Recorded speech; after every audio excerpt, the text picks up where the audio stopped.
बिस्मिल्लाहिर्रहमानिर्रहीम। अस्सलाम वालेकुम दोस्तों, अपनी नेक्स्ट वीडियो के साथ आपको वेलकम करता हूं अपने इस चैनल में। उम्मीद है आप सब खैरियत से होंगे। तो चलते हैं आज की अहम न्यूज़ की जानिब। सबसे पहले तो बात करेंगे स्पेन नेशनलिटी से रिलेटेड एक अहम खुशखबरी जो है वो आ चुकी है, उस पर बात करेंगे। उसके बाद वालिदैन को बुलवाने के लिए कौन सा तरीका बेहतर है और किस तरह हम बुला सकते हैं, इसकी मैं मालूमात दूंगा आपको। उसके बाद यूरोपियन फैमिली परमिट्स पे भी अहम एक ख़बर है, उस पर बात करेंगे। और कनाडा की तरफ से भी एक अहम खुशखबरी है जिस पे तफसीली बात करेंगे कि कनाडा ने क्या अनाउंसमेंट की है और किस तरह से हम फ़ायदा उठा सकते हैं। सबसे पहले तो बात करते हैं स्पेन नेशनलिटी से रिलेटेड। जैसा कि आप जानते हैं कि स्पेन नेशनलिटी काफ़ी सालों से रुकी रही, उसके बाद प्लानिंग चेक किया, उसके बाद बहुत बड़ी तादाद में वो लोग जो तकरीबन 4-4 5-5 साल से डिले का शिकार थे, उनकी नेशनलिटी जो है वो दिनों में पास हुई।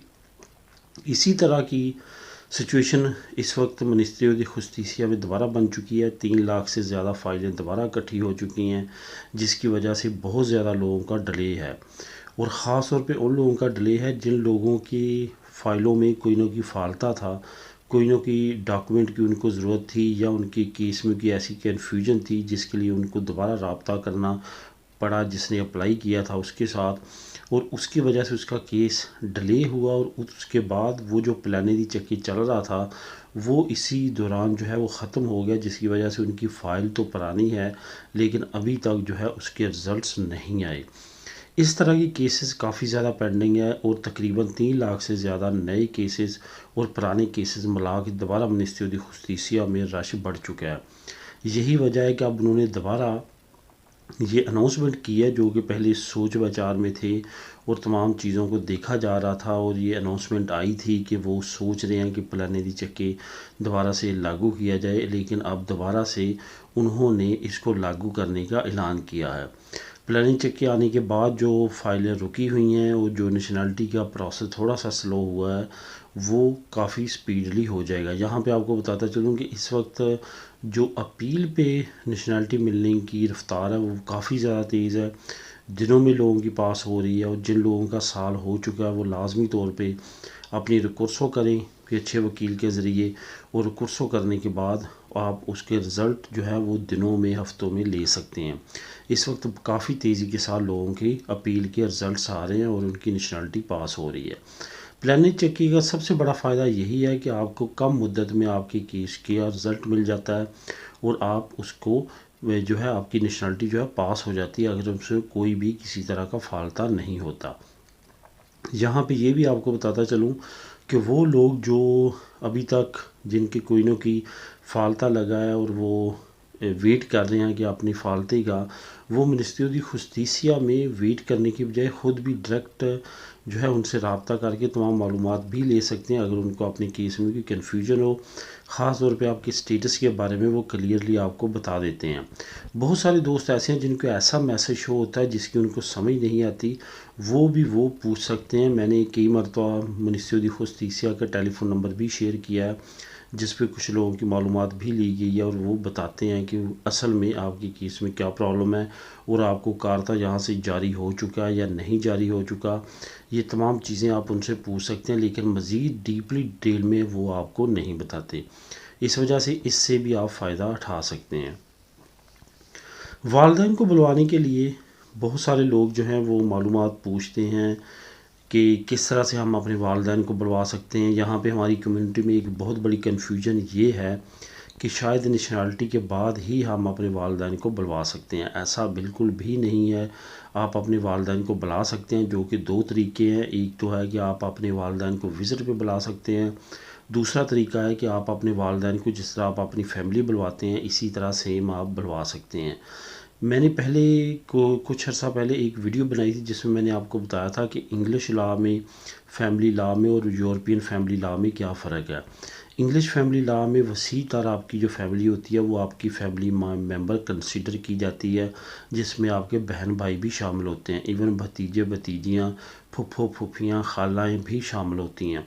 लेकिन जो यूरोपियन लॉ है उसमें आप, आपकी फैमिली और आपके वालिदैन ही शामिल होते हैं।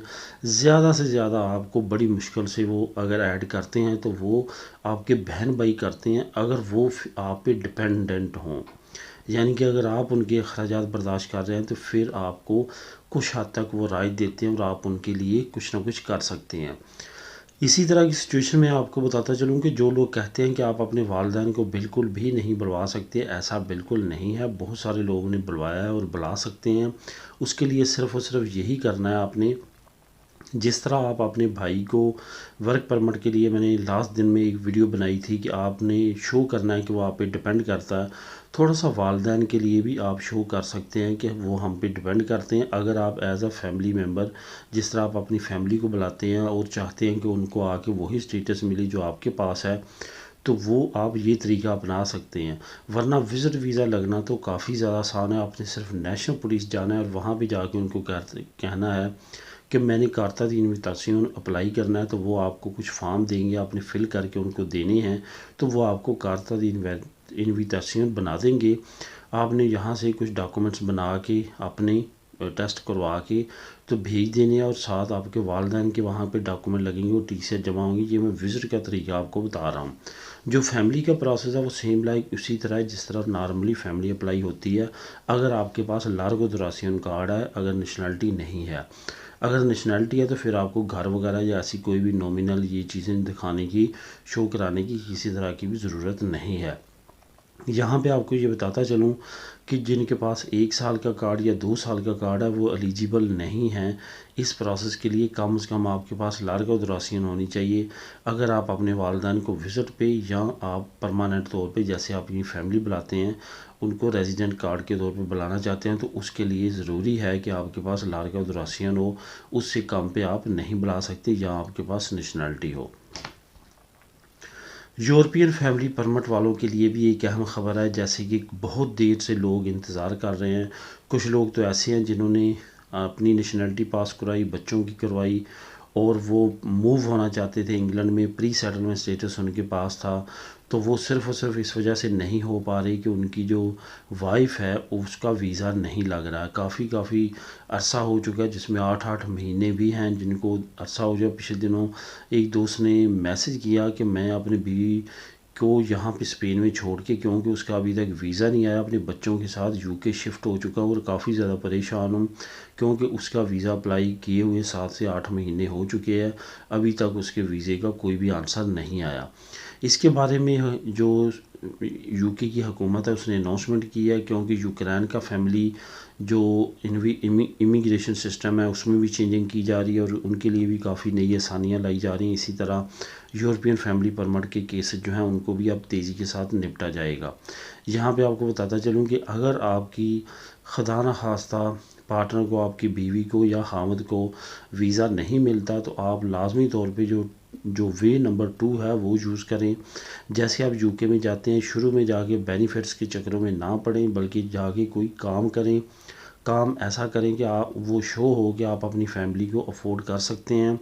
उसके ये फ़ायदे होंगे, ये एक तो आपका वहाँ पे स्टेटस जो है वो हुकूमत के मुताबिक देखेंगे कि ये बंदा काम करने वाला है या बेनिफिट लेने वाला है, उसमें आपको आसानी होगी।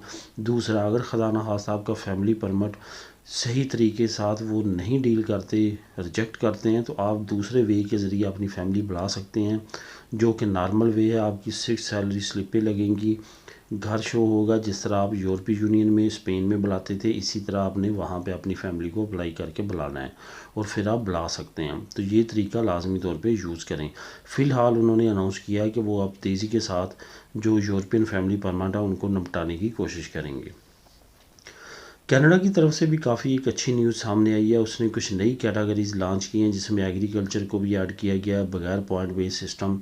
जिस तरह पहले ट्रक ड्राइवर्स का बगैर पॉइंट बेस सिस्टम था, अब बसेस को ड्राइव करने के लिए और कुछ दूसरी छोटी छोटी कैटेगरीज है जो कि मुख्तलिफ सूबों की तरफ से लॉन्च की गई हैं, वो भी लॉन्च की गई हैं। और कनाडा ने मज़ीद इमिग्रेंट्स को अट्रैक्ट करने के लिए काफ़ी नई स्कीमें लॉन्च की हैं। यहाँ पे आपको ये भी बताता चलूँ कि इस वक्त कुछ जो वीज़ाज़ हैं वो भी आसान किए गए हैं, जिसमें एक तो वर्क परमिट आसान किया गया है, उसके बाद स्टडी वीज़ा काफ़ी ज़्यादा आसान किया गया है। और स्टडी वीज़ा इतना ज़्यादा आसान किया गया है कि कुछ यूनिवर्सिटी और कॉलेजेस अब आइल्स भी रिक्वायर्ड नहीं करते, यानी कि international English language testing system, जिसके ज़रिए कम से कम आपको 6 बैंड लेने होते थे किसी भी कॉलेज या यूनिवर्सिटी में अप्लाई करने के लिए, वो भी कोई यूनिवर्सिटी और कॉलेजेस की तरफ से एग्जाम्प्ट कर दिया गया और उनके भी वीज़े काफ़ी तेज़ी के साथ लग रहे हैं। जो लोग यहाँ से या अपनी फैमिली उनकी पाकिस्तान में है या इंडिया में या किसी मुल्क में है, वो कोई पढ़ा लिखा है तो वो लाजमी तौर पे अप्लाई करे। इस वक्त एक अहम अपॉर्चुनिटी वाला टाइम है जो कि आप वीज़ा लगवाने के लिए इसको आइडियल टाइम कह सकते हैं। तो दोस्तों ये थी आज की अहम न्यूज़। मिलेंगे नेक्स्ट वीडियो में। अल्लाह हाफिज़।